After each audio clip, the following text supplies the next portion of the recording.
સદગુરુદેવની જય, રામદેવજી મહારાજની જય, સંતરામ બાપાની જય.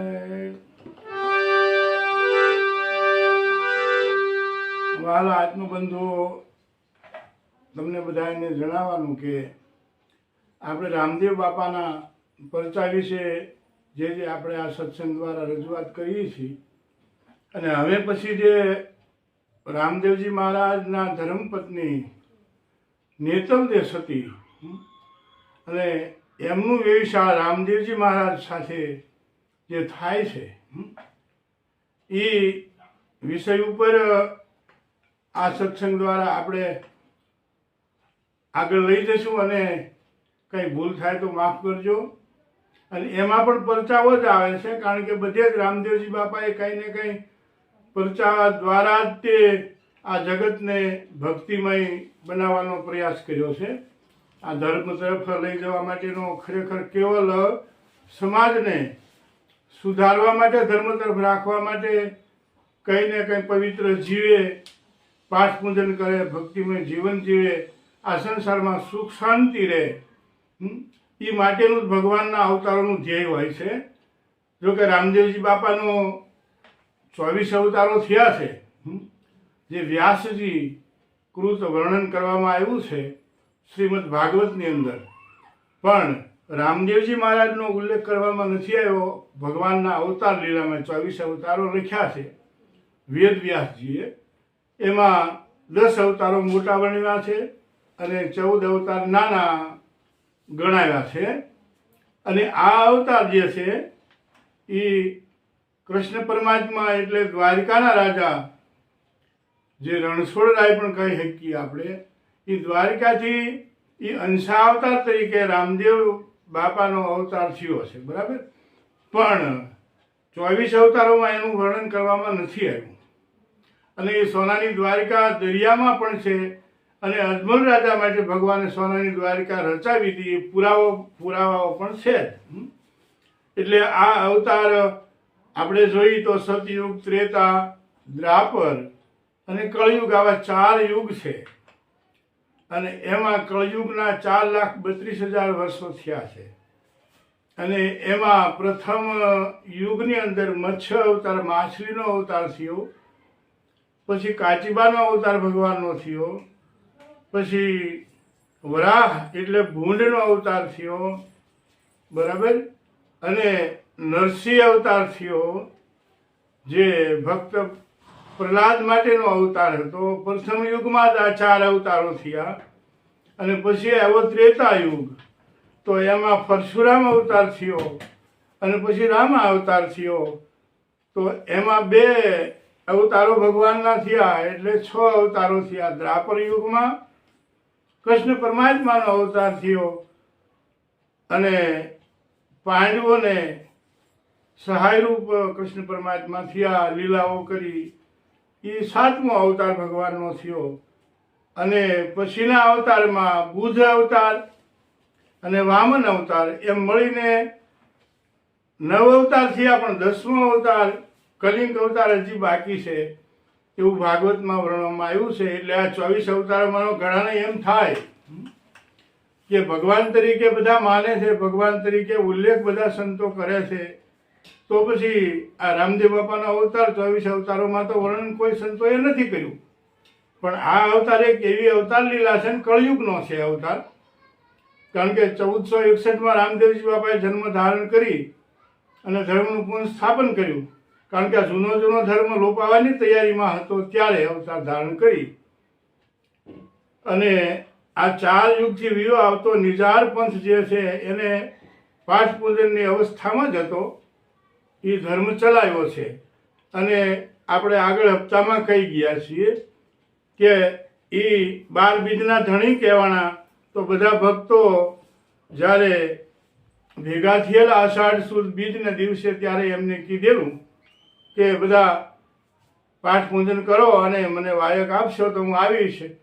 અને ત્યારે રામદેવ બાપાને 12 જગ્યાએથી કે છે પાઠના વાયક આવેલા રણુજામાં, કે એક જ તિથિ બીજ, શ્રાવણ સુદ બીજ અને તેથી 12 જગ્યાએ જેવા એક સંતોના ભક્તોના આવ્યા અને એમાં રામદેવ બાપાએ એક જ દિવસે અને એ જ એક જ રાત્રિમાં 12 જગ્યાએ જ્યાં જ્યોત પ્રગટ બાપાની થાય છે પાઠની પરંપરા મુજબ કાયદેસર સંતો ભક્તો સતીનારીઓ દ્વારા જે પાઠ કરવામાં આવે છે ત્યાં રામદેવજી બાપાએ 12 જગ્યાએ એક જ સાથે હાજરી આપી, જેથી કરી અને 12 બીજના ધણી કહેવાના એ આપણે આગળ કહી ગયા.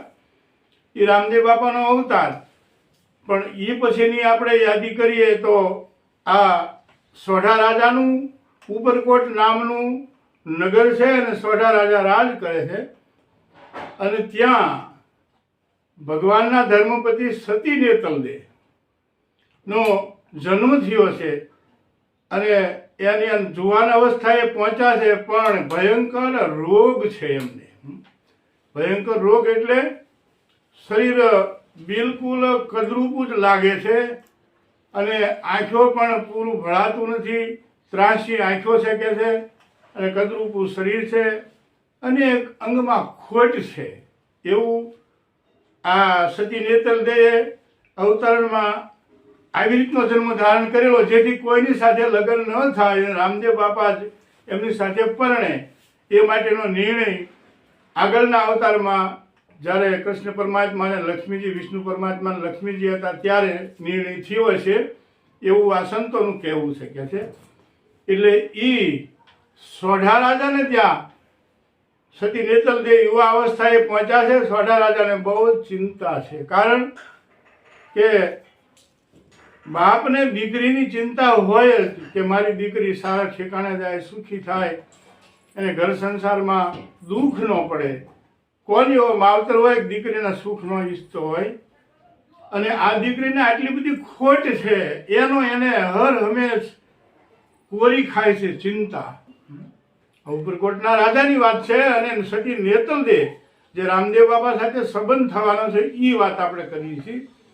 અને અવારનવાર રાત્રે બેઠા થઈને જાગીને રોવા માંડે, ઘરે મારી દીકરીને કોણ પરણશે, એનું ક્યાં વ્યવિચાર થશે. આ તો રાજકુંવરી પાછા એમાંય એવો કોણ કુંવર હોય મારી દીકરીને પાણી ગ્રહણ કરશે, વ્યવિચાર સાથે કરશે. આ ચિંતા હર હંમેશ કોરી ખાય, રાત્રે જાગીને રોતા હોય.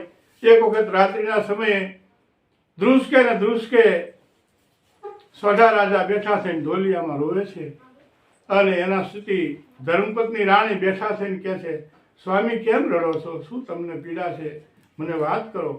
અને ત્યારે અતિ રોવા માંડે છે ને કહે છે, મને દુઃખ એ વાતનું છે દેવી કે આપણી આ દીકરી જે છે એને ખોટ કેટલી બધી છે કે કોણ આ દીકરીની સાથે પાણી ગ્રહણ કરશે, કોણ એની સાથે લગ્ન કરશે. મને એ મૂંઝવણ કોરી ખાય છે અને એવી રીતે રાત્રિ દિવસોમાં દુઃખી જ રહ્યા કરે છે. અને એક વખત કહે છે એ સભા ભરેલી હતી, કચેરી હડગડાટ ભરેલી હતી અને ત્યારે એક બારોટ કચેરીમાં હાજર થાય છે અને બારોટજીને જોતા બધા દરબારીઓ ખુશી થઈ જાય કે આવો આવો બારોટજી, આવો પધારો પધારો કે છે અને આસન ગ્રહણ કરો. આસન ઉપર બેસાડે છે અને કે સરસ મજાની તમારા મુખી સરસ્વતી વ્યાતી કરો એટલે એમાં બધા રાજી થાય, બધી સભા ખુશ થઈ જાય કે અને મહારાજા બહુ ખુશી થઈ શકે. અને ત્યારે બારોટજીએ શરૂઆત કરી,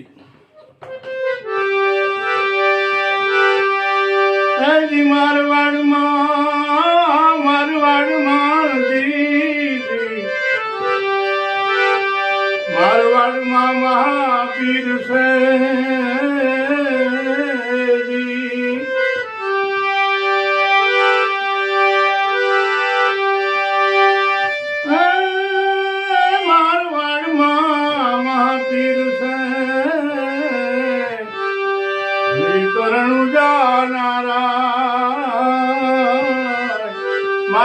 મહાપીર છે મારવાડમાં કે એજી દુઃખ ને દર્દ ના તો સહુ ના ટળે, દુઃખ ને દર્દ સહુ ના ટળે, તો મળદા બેઠા થાય. મારવાડમાં મહાપીર છે કે છે અને હિંદવા પીર અહીંયા પ્રગટ થયા છે. કોટ મટી જાય, રોગ મટી જાય, આંધળા દેખતા થઈ જાય કે છે, અને મળદા બેઠા થાય એવો હિન્દુઓ પીર રણુજામાં. હજી યુવાન અવસ્થા છે, કદાચ કોઈ ન ખબર હોય તો આમ કઈ નહીં દુઆ રામદેવ બાપાના કહેવા માંડ્યા, મોટી મોટી વાતો કરવા માંડ્યા કે મળદા બેઠા કરે છે, સ્વારથિયાને બેઠો કર્યો અને મેઘવાળને બેઠો કર્યો, મેઘ ધારવાના દીકરાને જીવતો કર્યો કે છે. આવા પીર છે. અને આવી રીતના વખાણ કરી કરીને સભાને બહુ ખુશ કરી. સભા બધા રાજી થયા અને સારી એવી ભેટ મહારાજાએ આપી અને વિદાય કર્યા બારોટજીને. અને સાંજના ટાઈમે મહારાજા જ્યારે નગરમાં આવ્યા છે ઉપરકોટમાં અને રાણી સાથે બેઠા છે ત્યારે રાણીને વાત કરે છે કે દેવી એક વાત મેં આજે નવીન સાંભળી છે, કારણ કે આપણા રાજમાં બારોટજી આવ્યા હતા કે અને બારોટજીએ રામદેવ પીર વિશે બહુ મોટી મોટી વાતો કરી. અજમલના કુંવર છે, દ્વારકાધીશનો અવતાર છે, મળદા બેઠા કરે છે. તો કે આપણી દીકરી આ ભયંકર કદરૂપી છે તો આપણે એને ના લઈ જઈએ કે કંઈક એમની આગળ રજૂઆત કરી. તો મળદા બેઠા કરે તો આપણે દીકરીને તો હારા કરી જ નાખે ને. રાણીને પણ વાત ખૂબ ગમે છે, બહુ સરસ વાત છે કે છે. અને એ રાજા છે અને યુવાન અવસ્થાના છે. હા કે ત્યારે એમના ધર્મપત્ની કહે છે સ્વામી તમને હું વાત કહું. એ કે બોલો દેવી શું કહો છો તમે? એ કે તમે બ્રાહ્મણ દેવને બોલાવો ને અને બ્રાહ્મણને નાળિયેર શ્રીફળ આપી અને વેવિશાળ સાથે ત્યાં મોકલો અને એ કહી દે કે સોઢા રાજા ઉમરકોટના રાજાની કુંવરી નેતલદેવનો સંબંધ અમારે કરવો છે અને શ્રીફળ ત્યાંથી મોકલાવેલું છે. આપ શ્રીફળ સ્વીકારવા વિનંતી કરશો સંબંધ રાખવા માટે, સંબંધ કરવા માટે. અને સાથે કહી દેવાનું, કારણ કે એ આટલા બધા મળદા બેઠા કરે એવી શક્તિશાળી પુરુષ હોય તો એને પછી સારું કરી નાખે આપણી દીકરીને. અને એ તો મોટા રાજા છે અને પહેલા શ્રીફળ આવી રીતે સ્વીકારવા પડતા હતા રાજા મહારાજાઓને ત્યાં કુંવરો માટે. અને કે છે પ્રધાનજીને કહે છે કે જાઓ તમે અને ભૂદેવને બોલાવીને લાવો. અને બ્રહ્મદેવ હાજર થાય છે, વંદન કરીને ઉભા રહે. બોલો બાપજી શું કામ છે? હું મારું કામ પડ્યું છે.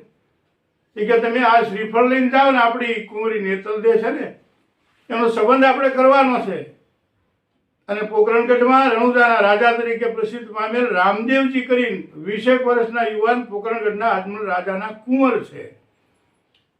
પણ બાપજી આપણી દીકરી ક્યાં અને એ અજમલજીના રામદેવજી ક્યાં, એ તમારે જોવાનું નથી.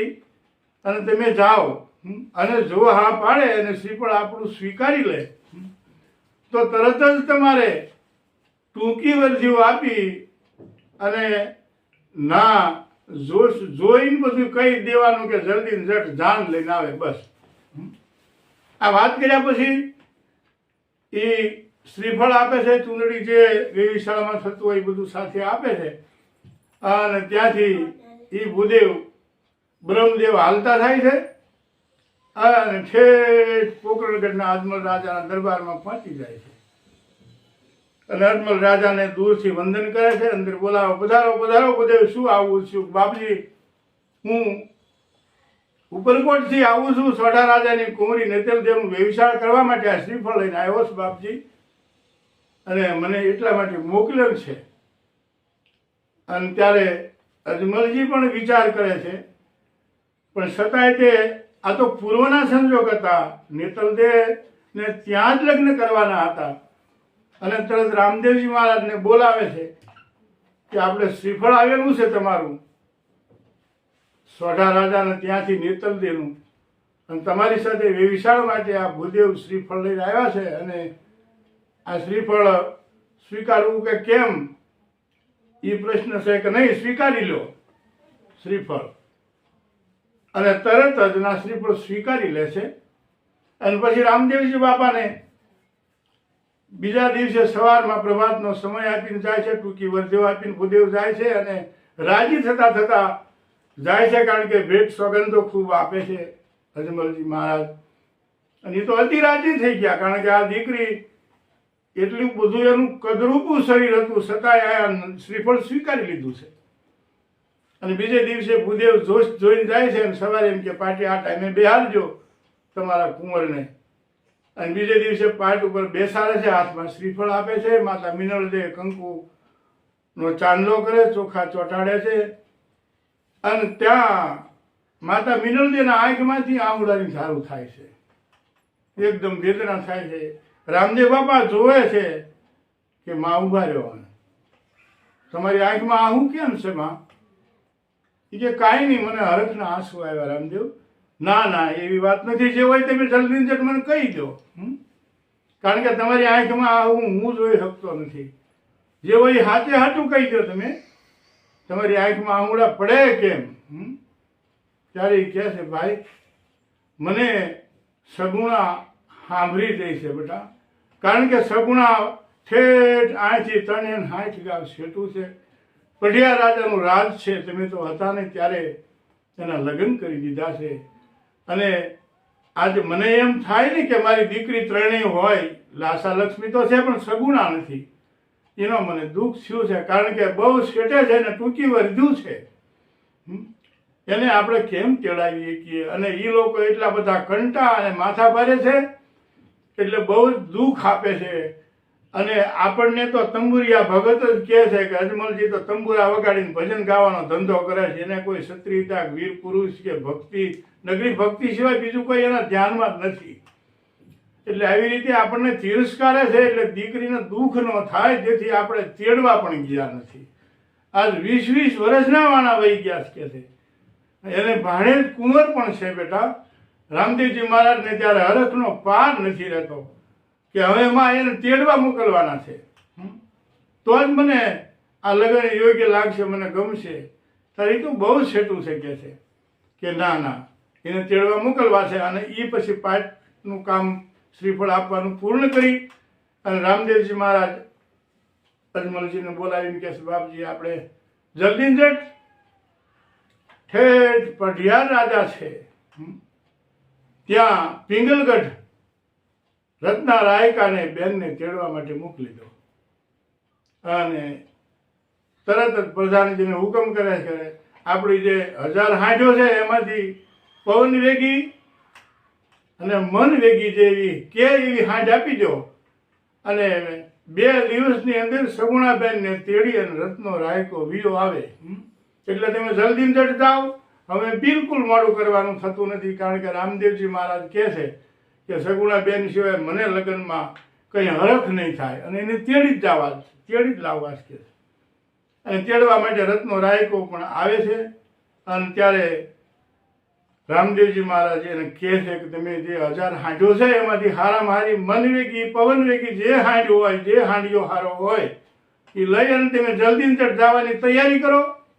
અને જો બીજી એક વાત અજમલજી કહે છે કે જો એ પઢિયાર રાજા બહુ કંઠો રાજા છે અને ગમે એ બોલે તો તમે સહન કરજો, અને શાંતિથી સહન કરીને બેન સગુણાને ભાણિયાને તેડી અને જલ્દી જટ એક જ ધાર્યું તમે આ હાંડીઓ આંકશો ત્યારે પહોંચશો અને પાછા વીર આવશો. આવું સમજાવે છે. રત્ના રાયકાને હાથમાં કંકોત્રી આપે છે. રામદેવજી બાપા કંકોત્રી લખે છે.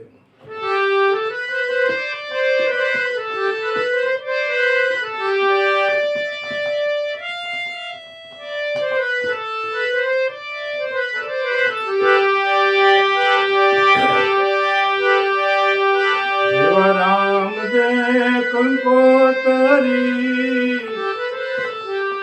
મોકલે અને દેજો મારી બેની બાને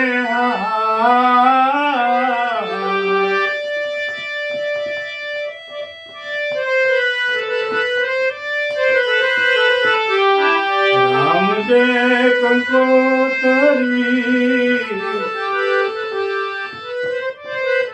મોકલે અને દેજો મારી બેની બાને હાથ. રામદે કંકોત્રી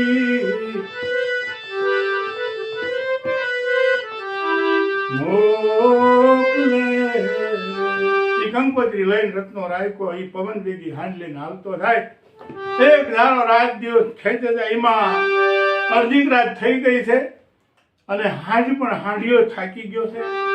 અને રત્નારાયકાને એમ થાય છે કે થોડોક વિહામો ખાઈ લો, કારણ કે 360 ગાંવ છેટો છે એટલે 1000 કિલોમીટર ઉપર થાય, પણ એ 30-35 કિલોમીટર હાલતો હોય હાંડિયો તો 4 દિવસે પાછું હોય, 48 કલાકમાં પાછું આવી શકાય. એટલે રાજવાસો રોકાવા માટે ગામને પાદર હાંડિયો ધોકાડીને રત્નો રાયકો હુઈ ગયો છે. રામદેવજી મહારાજ વિચારે છે કે રત્નો રાયકો તો હુઈ ગયો છે, સવાર પડી જાય છે. એટલે રામદેવ બાપાએ લીલા કરી છે અને રત્ના રાયકાને સીધો પઢિયાર રાજાના પાદરમાં હૂતો એવો અહેસાસ થાય છે. જાગી નાખ્યું ચોળે ત્યાં તો પાણી આવ્યું, પાણી ભરવા આવી છે. ત્યારે રત્નો રાયકો પૂછે આ કયું નગર હશે, મને તો ખબર નથી. પાદરની પાણીયારી પૂછું મારી બેન, હોજી રે પાદરની પાણીયારી પૂછું મારી બેન, હજુ રે નગર ને કોણ રાજવી હો.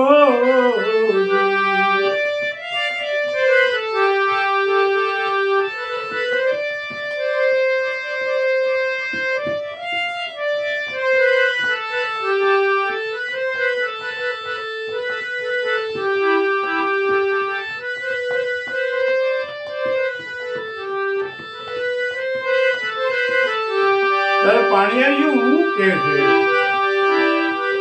નગરીનું પિંગલ ગઢ સેના, હોજી રે નગરીનું આ પિંગલ ગઢ સેના, રાજ રે તપે રે પઢિયાર રાયના. હે રત્નાભાઈ, આ તો પિંગળ ગઢ રાજ છે અને પઢિયારા આના રાજા છે. પિંગલગઢ આવી ગયું કે હા. અને બીજી બાજુ એ રાતે સ્વપ્નું આવ્યું છે કોને? સગુણાબેનને.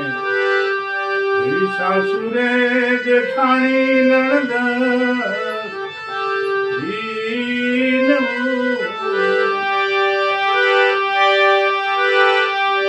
અને જાવું મારા વીરને વિવાહ.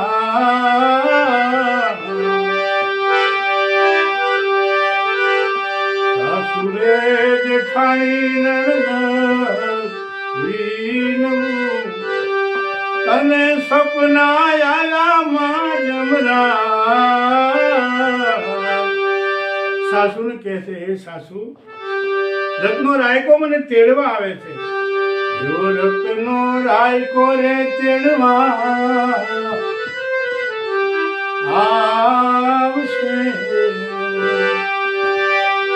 અને પિયરમાં પરણે રામદેવ ભાઈ સાસુ મારા, અને પિયરમાં પરણે રામદેવ ભાઈ.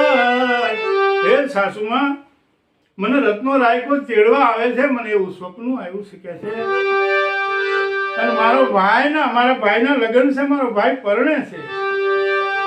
કે હુઈ જાઓ સગુણા, હુઈ જાઓ, સ્વપ્ના હાચા પડે નહીં કે છે.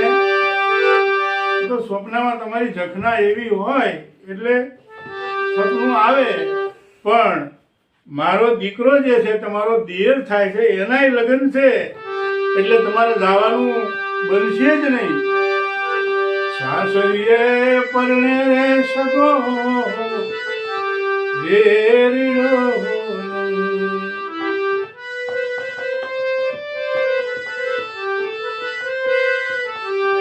અને પિયરમાં પરણે રામદેવ ભાઈ.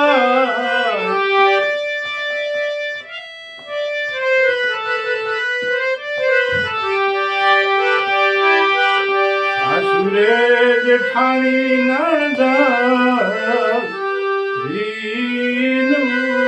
તમે સુઈ જાઓ કે છે, અને કોઈ તેડવા નહીં આવે. આ તો આપણા દીકરાના લગ્ન છે તમારા દેરના, એટલે તમને આ સ્વપ્ન આવ્યું હોય. અને ત્યાં તો સવાર પડે છે, પ્રભાત થાય અને રત્નો રાયકો પઢિયાર રાજાના દરબારમાં હાજર થાય. એ હાંડીઓ લઈને આવે ને કે છે, ચોકીદારને કહે છે કે મારે પઢિયાર રાજાને મળવું છે. અને પઢિયાર રાજાને ચોકીદારજીની વાત કરે છે, પોકરણગઢથી રત્નો રાયકો આવ્યો છે, હાંડી લઈને આવ્યો તેડવા માટે કે આવ્યો. અને તરત સગુણાના પતિ હાજર થાય છે કે કોણ છો, ક્યાંથી આવસ તું? રાયકા કે હું પોકરણગઢથી આવું છું. અને આ આજો આ કંકોત્રી, કારણ કે રામદેવ ભાઈના લગ્ન થાય છે. સગુણાબેનને મને તેડવા માટે અજમલ રાજાએ મોકલ્યો છે, રામદેવભાઈ મોકલેલો છે. અને ત્યારે એકદમ આવેશમાં આવી જાય છે. આજ 20-20 વર્ષના વાણા થયા, અત્યાર સુધી એ તંબુરિયા ભગત ક્યાં ગયા હતા કે છે કે દીકરીની સંભાળ પણ લીધી નથી. અને એ તો વાંજિયા હતા કે છે, એને ક્યારે દીકરો થયો? હવે એમના દીકરાના લગ્ન જ છે. અને જો આ એમનું લખાણ છે કે છે, અને કંકોત્રીનો ઘા કરીને ફાડી નાખે છે. અને આ રત્ના રાયકાને જેલમાં જટ પૂરી દો.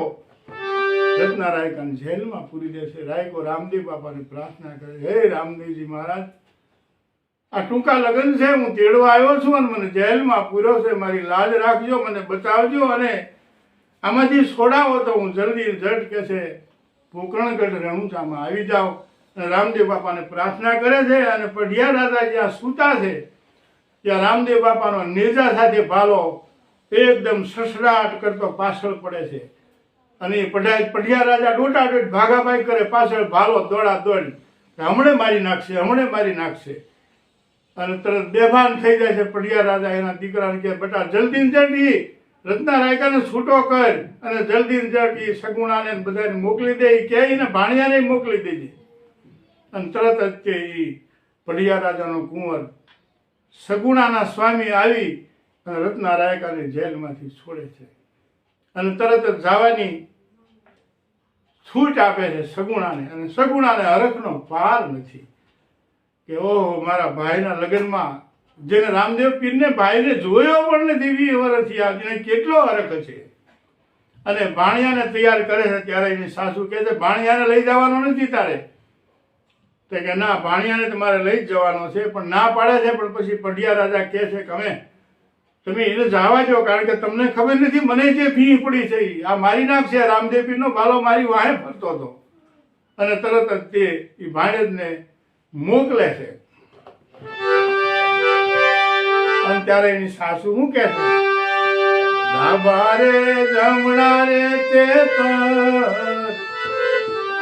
બોલિયા અને ભેરવ કરે રે ભભકાર. એ સગુણા સુકન હારા થતા નથી. ત્યારે સગુણા શું કહે છે, હરિયાળા વનમાં કોયલ બોલતી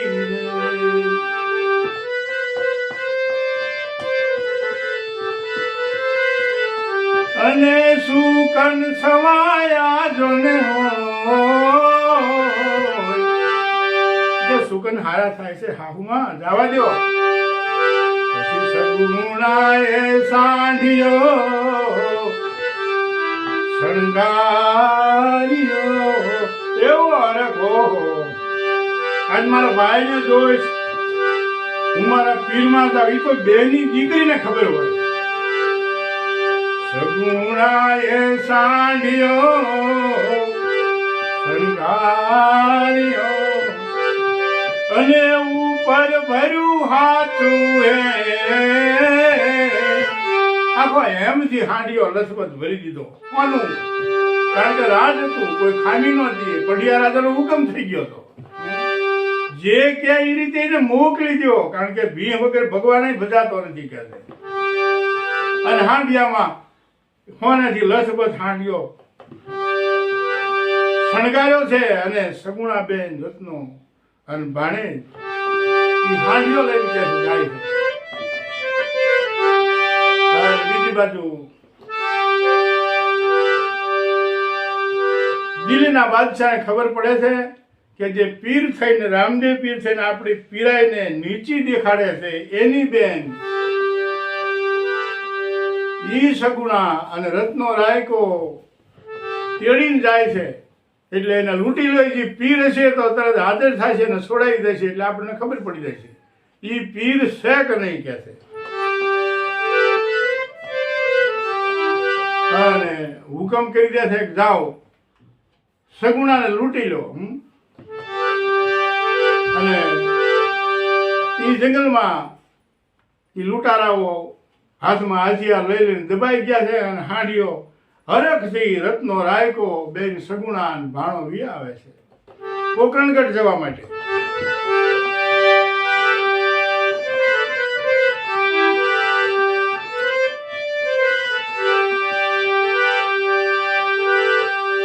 દિલ્હીના બાદશાહે ઓડા બાંધ્યા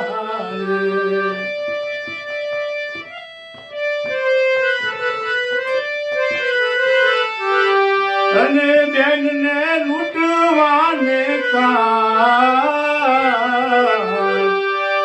લૂંટવા માટે આડા ઉભા રહી ગયા બધા, દબાઈ દબાઈને ઝાડાઓ છે, હથિયાર લઈ લઈ અને હાંડીઓ નજીક આવે એટલે દોડી દોડીને ફરતા ફરી વળ્યા સરા હથિયાર ને ભાલા લઈ લઈ અને હાંડિયાને સીધા ભાલા અડાડીને કહી દીધું હમણાં મારી નાખીશ, જલ્દી ને જલ્દી તું માલ બધો આપી દે. અને હાંડિયો ઝુકાયો અને બધો માલ બધો લૂંટી લીધો. વસ્ત્રો પણ સગુણાબેનના લૂંટી લીધા. સગુણાબેન વિલાપ કરે, અરે રે મારા વીર, મારી વારે આવજે હે રામદેવ પીર. એવો વિલાપ કરી કરી અને રામદેવ બાપાને પ્રાર્થના કરે છે. અમલ કટોરો બેને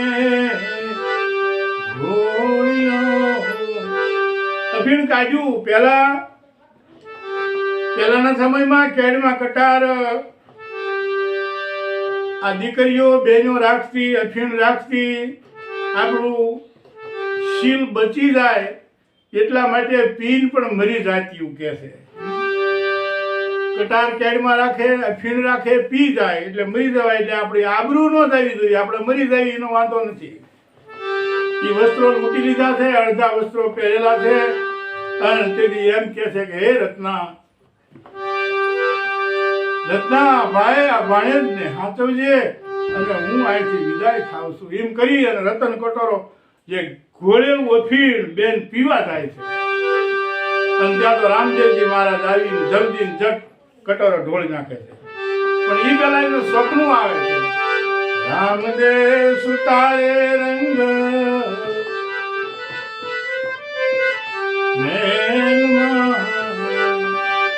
અને સપના આવ્યા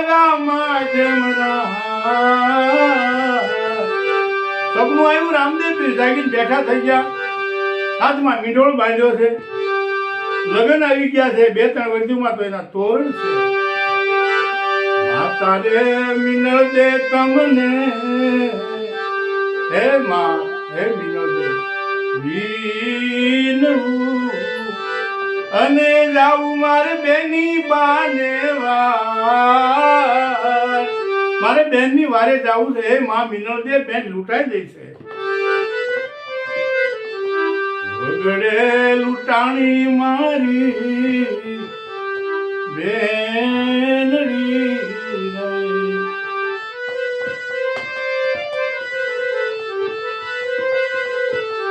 અને જાવું મારે બેની બાની વાર.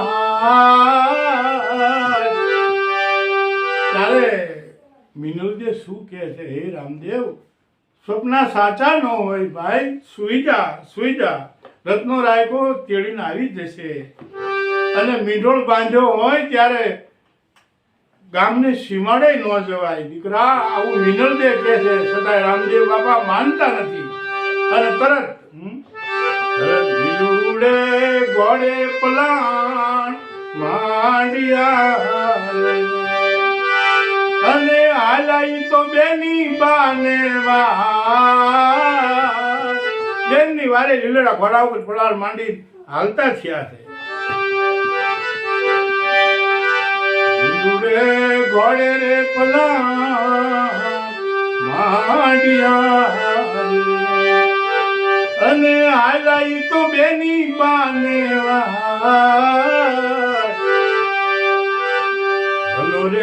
ભલો રે લીલુડો